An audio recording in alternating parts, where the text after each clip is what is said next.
આજ રોજ તારીખ 11/1/2026 રોજ ભરૂચ જિલ્લાના આમોદ તાલુકામાં બિરસા મુંડાજીની પ્રતિમાની સ્થાપના કરવામાં આવી હતી, જે એક મહત્વપૂર્ણ આદિવાસી નેતા અને સ્વતંત્ર્ય સેનાની હતા। આ પ્રસંગમાં ભરૂચ જિલ્લાના સાંસદ સભ્ય અને આમોદ તાલુકાના ધારાસભ્ય હાજર રહ્યા હતા અને આદિવાસી સમાજના લોકો મોટી સંખ્યામાં હાજર રહ્યા હતા અને અન્ય સમાજના લોકો પણ હાજર રહ્યા હતા। આજે આદિવાસી સમાજ માટે એક ખુશીનો દિવસ હતો।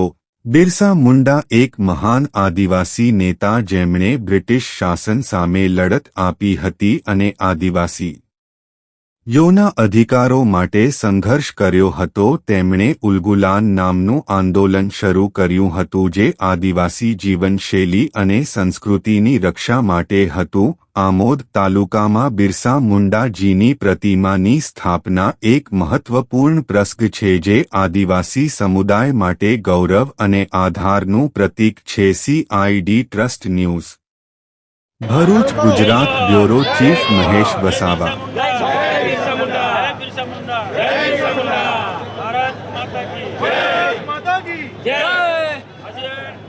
ભરૂચ જિલ્લાના આમોદ તાલુકામાં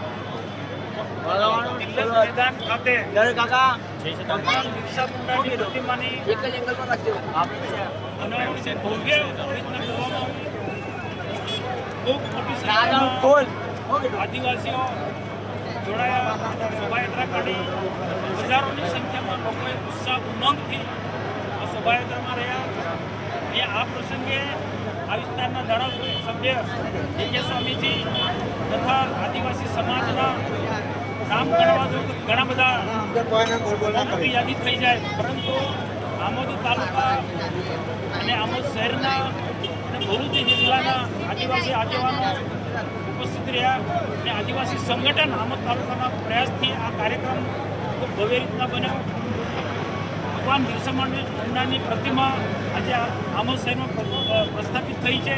એના માટે અમે નગરપાલિકાનો કલેક્ટરશ્રીનો પણ અમે આભાર માનીએ છીએ કે આ જગ્યા આદિવાસી સમાજને આપી અને જેમ બિરસા મુંડા ભગવાનની પ્રતિમા સ્થપાઈ છે। આજે બિરસા મુંડા એક ક્રાંતિકારી જ નહીં, પરંતુ એક આદિવાસીઓના સાચા અર્થમાં એક વસ્યા હતા, જે આઝાદીની લડાઈ લડતા લડતા તેઓએ આદિવાસીઓના ઉત્થાનના માટે બહુ સારી વાત કરી છે। અંગ્રેજોની સામે વીર સેના તૈયાર કરીને અંગ્રેજોની સામે લડ્યા છે અને 25 વર્ષની અંગ્રેજોએ એને દગો કરીને એને મારી નાખવામાં આવ્યા, પરંતુ 25 વર્ષની વયે પણ એમને એવું ઐતિહાસિક કાર્ય કર્યું છે કે જે કોઈના કામ કરી શકે એ પ્રકારનું એમને બિરસા મુંડાએ કાર્ય કર્યું છે।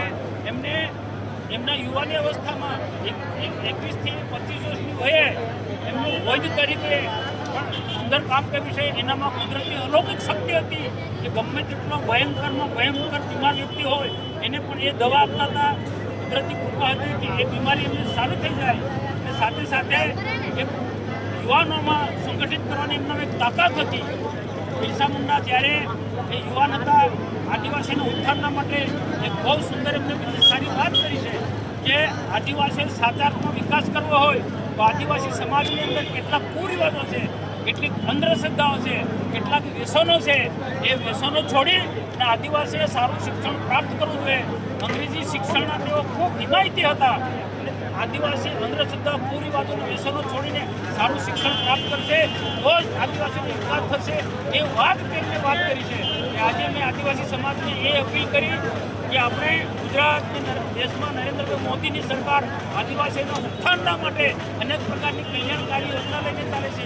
શિક્ષણ માટે પણ ઘણી બધી સારી સુવિધા છે, તો આપણે આદિવાસી સારું શિક્ષણ પ્રાપ્ત કરે, સારું શિક્ષણ મેળવે અને સરકારી નોકરી માટે પણ અંગ્રેજી ગણિત વિજ્ઞાન શાસ્ત્રનું શિક્ષણ પ્રાપ્ત કરે એ રીતના અપીલ કરી।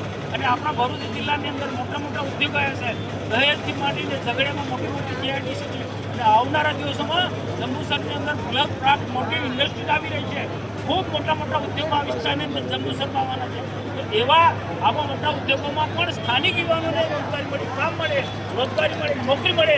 એ માટે પણ આપણે શિક્ષણ લઈને સક્ષમ બનીએ, સારા આઈટીઆઈમાં જઈએ, એન્જિનિયરિંગ બનીએ અને અંગ્રેજી ગણિત વિજ્ઞાન સાથે શિક્ષણ પ્રાપ્ત કરે, કોમર્સનું જ્ઞાન મેળવે, જનરલ નોલેજ મેળવે અને આ મોટા મોટા ઉદ્યોગોની અંદર કોઈ પ્રકારની આપણને નોકરી મળે એ રીતના બધા પ્રયત્નો કર્યા. તો આજે ખૂબ મોટી સંખ્યાની અંદર ભરૂચ જિલ્લાના આદિવાસી આગેવાનો, આમોદ તાલુકા શહેરના અને તાલુકાના ખૂબ મોટી સંખ્યાની અંદર જંબુસરના પણ કાર્યકર્તા આદિવાસી આગેવાનો અને અમારા ભારતીય જનતા પાર્ટીના કાર્યકર્તા પણ ઉપસ્થિત રહ્યા. અને સાથે સાથે આ પ્રતિમા બનાવવા માટે, આ કાર્યક્રમ કરવા માટે આદિવાસીઓએ જે પોતાની રીતના એક ફંડ ફાળો ભેગો કરે એ મોટી વાત છે.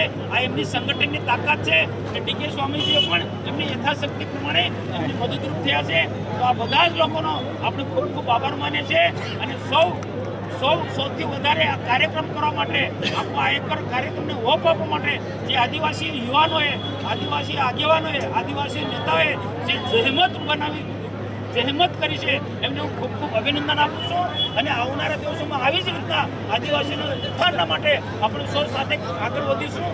એ વાત સાથે મારી વાત પૂરી કરું. મીડિયાના મિત્રોનો પણ હું ખૂબ ખૂબ અભિનંદન આપું છું કે આ કાર્યક્રમને ખૂબ મોટો સ્વરૂપ મોટો આપ્યો છે. ભૂતકાળની અંદર ઇતિહાસે નોંધ નથી લીધી, પણ આજનું મીડિયા અને એને નોંધ લે છે. એટલે મીડિયાના મિત્રોનો પણ ખૂબ ખૂબ આભાર માનું છું.